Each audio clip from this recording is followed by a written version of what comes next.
আজকে আমরা 8 দলের লিয়াজু কমিটি বৈঠক করেছি।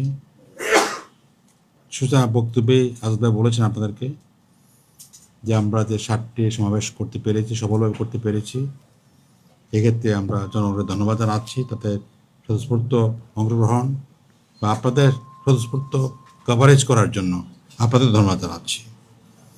আমরা এই মিটিংগুলো নিয়ে পর্যালোচনা বসেছিলাম, আমরা পর্যালোচনা করেছি, আমরা বুঝতে পেরেছি আমাদের কর্মসূচি এবং আমাদের বক্তব্যকে জনগণ গ্রহণ করেছে। জনগণের মধ্যে আশাবাদ তৈরি হয়েছে এবং জনগণ এবং আমাদের কর্মীদের মধ্যেও সংহতি বেড়েছে। আমরা আশা করি এটা অব্যাহত থাকবে। এখন আমাদের কি করণীয় আছে এটা আমরা আলোচনা করেছি। আমরা মনে করি আন্দোলন শেষ হয়ে যায়নি, আমাদের 5 দফা হুবহু বাস্তবায়ন এখনো হয়নি।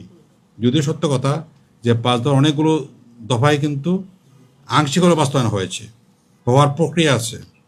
শুধু একটি বিষয়ে যে আমরা চেয়েছিলাম গণভোটটা আগে হোক, বাস্তবায়ন আমরা চেয়েছিলাম, কিন্তু গণভোটটা সরকার ঘোষণা করেছে যে নির্বাচন ওনারা করবেন, ওনাদের সামর্থ্যের বাইরে আপাতত নেই। এই জন্য আমরা বৃহত্তর স্বার্থে এটা মেনে নিয়েছি। কিন্তু এই গণভোটটাকে সফল করার জন্য হাওয়া চব্বর যাতে বিজয় লাভ করতে পারে, এর জন্য আমাদেরকে সামনে কর্মসূচি হচ্ছে যে আমরা এই যে ক্যাম্পেইন ওয়ার্ক করব, হাগে যোজিত করা এবং নির্বাচনে লেভেল প্লেইং ফিল্ড তৈরি করার ব্যাপারে, আইনশৃঙ্খলা উন্নয়নের ব্যাপারে আমাদের বিশেষ দাবি ছিল, এখনও আছে এবং এগুলি এখনও দাবি করার বিষয় আছে, এখনও এরা সমাধান হয়নি। এই জন্য আমরা মনে করি নির্বাচনে যাতে হার জয়লাভ করে গণভোটে, এবং গণভোটে যাতে বিপুল সংখ্যক ভোটাররা উপস্থিত হয়, তা হার পক্ষে ভোটদান করে, এই জন্য আমরা ক্যাম্পেইন ওয়ার্ক করবো সিদ্ধান্ত নিয়েছি। এবং আগামী এই মাস ভরে আমাদের এটা চলবে, 31 ডিসেম্বর পর্যন্ত আমাদের ক্যাম্পেইন ওয়ার্কটা চলবে। লিফলেট, গণসংযোগ বলা বা প্রয়োজনীয় র্যালি করা বা প্রয়োজনীয় কিছু মিছিল করা আমরা করবো এগুলো, অর্থাৎ জনকে অ্যাওয়ার করা, জনগণের সচেতনতা তৈরি করা, জনগণকে আগ্রহী করে তোলার ব্যবস্থা আমাদের করতে হবে। এই জন্য 8 দলের পক্ষ থেকে এই কাজটা এবার এই মাসব্যাপী আমরা এই কাজটা করবো ইনশাআল্লাহ। এরপরে কথা আসছে যে অন্যান্য যে তফসিল ঘোষণা করার পরে আমরা তফসিলের অবস্থা দেখে আমাদের শীর্ষ নেতৃবৃন্দ বসে পরবর্তী করণীয়তা নির্ধারণ করবেন, তার প্রেক্ষিতে আমাদের করণীয়তা পালিত হবে। তাছাড়াও দলগতভাবে আমরা 16ই ডিসেম্বর বিজয় দিবসকে আমরা পালন করব।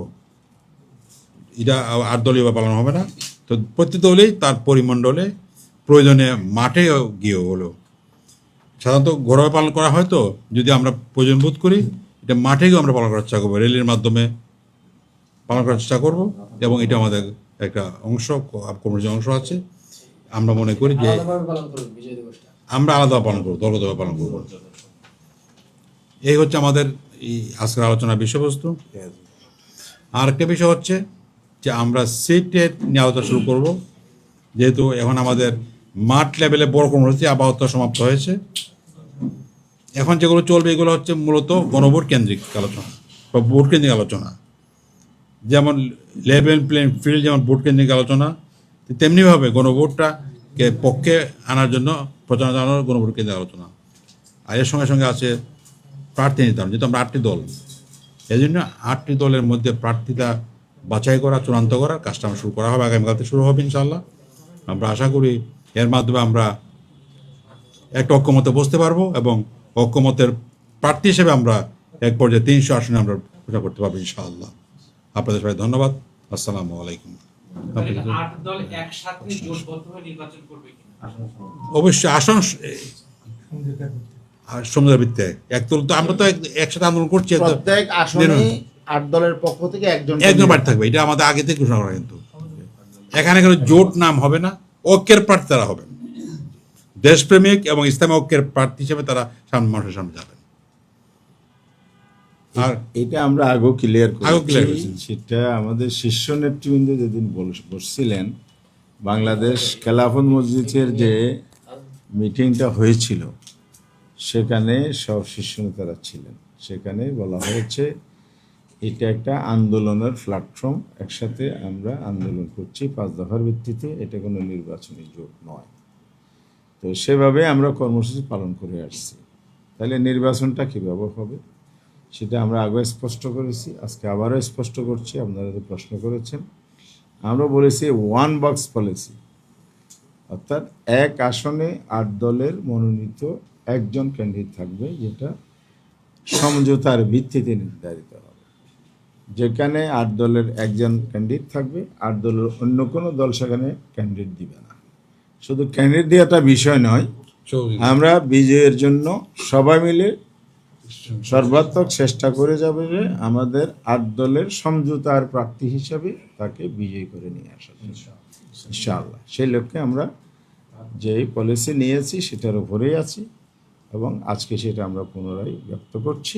এভাবে আগামী কাল থেকেই আমরা সে প্রার্থী বাছাইয়ের কাজটার হোমওয়ার্ক শুরু করবো। কতদিন লাগবে আসলে?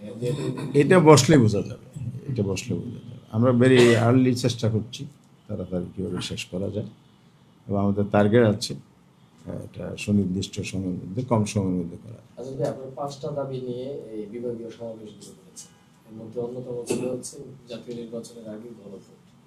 তো এখন পর্যন্ত সরকার জাতীয় নির্বাচন এবং গণভোট একদিনে করার ব্যাপারেই সপ্তাহ প্রস্তুতি নিচ্ছে। তো যেহেতু আপনাদের বিভাগীয় সমাবেশ সিলেটের মধ্যে দিয়ে শেষ হয়েছে, এখন এই দাবিগুলো নিয়ে আপনাদের নেক্সট কোনো কর্মসূচি আছে? এটা আমাদের দাবি থেকে আমরা সরে আসি নাই।